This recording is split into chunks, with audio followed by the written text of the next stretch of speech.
শুভ সকাল বন্ধুরা, কেমন আছো? আশা করি তোমরা সবাই খুব ভালো আছো, আমরাও খুব ভালো আছি। আজ হচ্ছে সোমবার আর এখন বাজে সকাল 9টা। আজ হচ্ছে সকালবেলা উঠেই স্নান টান, তার আগে বাসি কাজ যাবতীয় তাড়াতাড়ি সেরে নিয়েছি। কেননা আজ হচ্ছে ভ্যাকসিন আছে মেয়ের, 10টার মধ্যে বেরোতে হবে। কেননা রাজীব 10টার সময় আমাদেরকে নিয়ে গিয়ে ভ্যাকসিন দিয়ে ও আবার বেরিয়ে যাবে ডিউটিতে। তো যে কারণে এবার তাড়াতাড়ি রেডি হয়ে নেব আর মেয়েকে খাইয়ে নেব, তারপর বেরোবো।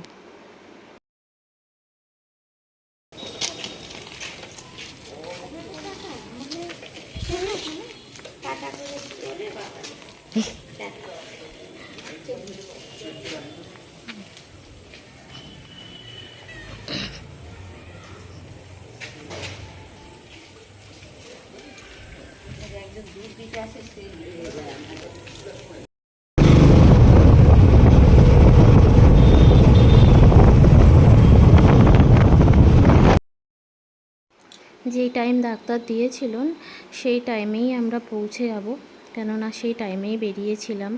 তবে এসে দেখছি ডাক্তারবাবু এখনও আসেননি, তো যার জন্য আমি বাইরে বসে আছি আর রাজীব হচ্ছে ভেতরে বসে আছে। আর যে আর কি অ্যাসিস্ট্যান্ট আছেন উনি আর কি ওজনটা করিয়ে রাখছেন। ডাক্তারবাবু এসেই ভ্যাকসিনটা দেবেন। এমনিতে তো কালকে যাবতীয় দেখানো হয়ে গেছে, ওকে চেক আপ করেই নিয়েছে, এমনি কোনো অসুবিধা নেই, সবই ঠিক আছে।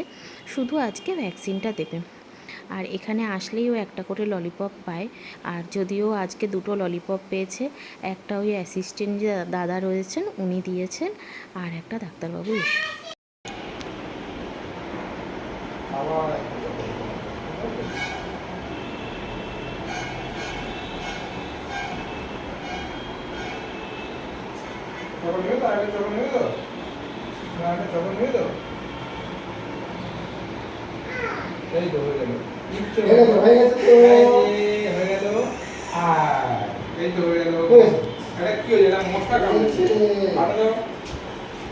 হয়ে গেছে হয়ে গেছে।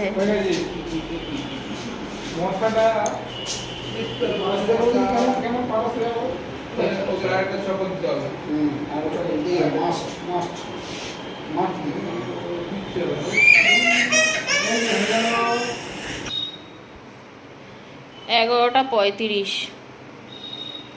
চশমাটা তো শখ করে বানিয়েছি, কিন্তু মেয়েটা সেই ভেঙে ফেললো, তারপরে আর ঠিকও হচ্ছে না, বারবার চোখ থেকে পড়ে যায়।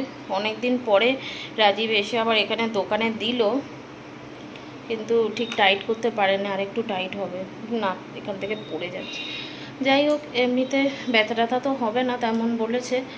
যদি এবার হয় তাহলে একটু বরফের শেক দিতে বলেছে, আর বলল জ্বর আসলেও আসতে পারে একটা ইঞ্জেকশানে। তো যদি আসে তাহলে ওই প্যারাসিটামল যেটা আছে ক্যালপল মেয়ের, সেটা দিতে বলেছে।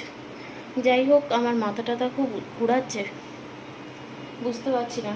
আজকে সোমবার, পুজো আছে বাবার বার, তো রাজীব সবই এনে দিয়ে গেছে। আমি মোটামুটি সব কিছুই গুছিয়ে টুছিয়ে রেখে দিয়ে গেছি। ওই যে ফুল টুল ওখানে।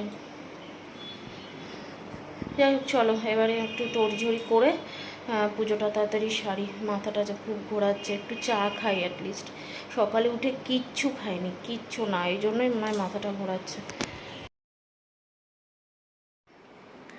যথেষ্ট বেলা হয়েছে আর এই আমার পুজো শেষ হলো। আগের ভিডিওতে তোমাদেরকে আমি পুজোটা অনেকটাই শেয়ার করেছিলাম, তাই আজকে এই ভিডিওতে আর শেয়ার করলাম না। এদিকে আমার পুজো টুজো দেওয়া হয়ে গেছে, মেয়ের এখনও স্নান খাওয়া কিছুই হয়নি। কেননা ইলেকট্রিকের কাকু এসেছেন, উনি আর কি ওই বাথরুমে একটু কাজ করছেন, অ্যাডজাস্ট ফ্যানগুলো লাগাচ্ছে, তারপরে গিজারটা লাগাচ্ছে, তার জন্য মেয়েকে এখন স্নান করাতে পারছি না। একটু পরেই ওকে স্নান করিয়ে দেবো। আর পুজোটাই ছিল একটা মেন কাজ আমার, ওটা কমপ্লিট করলাম, ব্যাস অনেকটাই কাজ আর কি হলো। এবারে শুধু মেয়েকে স্নান করাবো, আর খাওয়াবো ব্যাস। আর এই দেখো ইলেকট্রিক কাকু বাথরুমে কাজ করছেন এখনও। তো আমরা বলেছিলাম যে শুধু ইয়েটা করে দেওয়ার জন্য, গিজারটা সেট করে দেওয়ার জন্য, তা উনি পুরো মানে যেটা আর কি লাইনের কাজ ছিল জলের, সেটাও করে দিয়েছে। আর এখানে লাইটটা বললাম না ঠাকুরের কেটে গেছে, খুব অসুবিধা হচ্ছে পুজো দিতে, তো যার জন্য আর কি লাইটটা কাকু ঠিক করে দিচ্ছে। আর লাইটটা ঠিক আছে বলে আর অন্য লাইট লাগানো হলো না। অনেকটা বেলা হয়েছে, প্রায় 3:30 মতো বাজে এখন। মেয়েকে খাওয়ানো দাওয়ানো কমপ্লিট, আর স্নান টান হয়ে গেছে সবই মেয়ের। এবার আমি একটুখানি খেয়ে একটু শোবো। আর যেহেতু পুজোটা দেওয়ার আগে একটু লিকার চা খেয়েছিলাম, লিকার চা বলতে আমি যেটা খাই আর কি ফ্রেশ, সেটাই খেয়েছিলাম, তার জন্য শরীরটা একটু ঠিক আছে। আর এখানে হচ্ছে দই, আম, কলা আর দুধ দিয়ে একটু সাবু নিয়েছি। চলো খাওয়া দাওয়া করে নিই, ভিডিওটা এখানেই শেষ করি। টাটা, ভালো থেকো।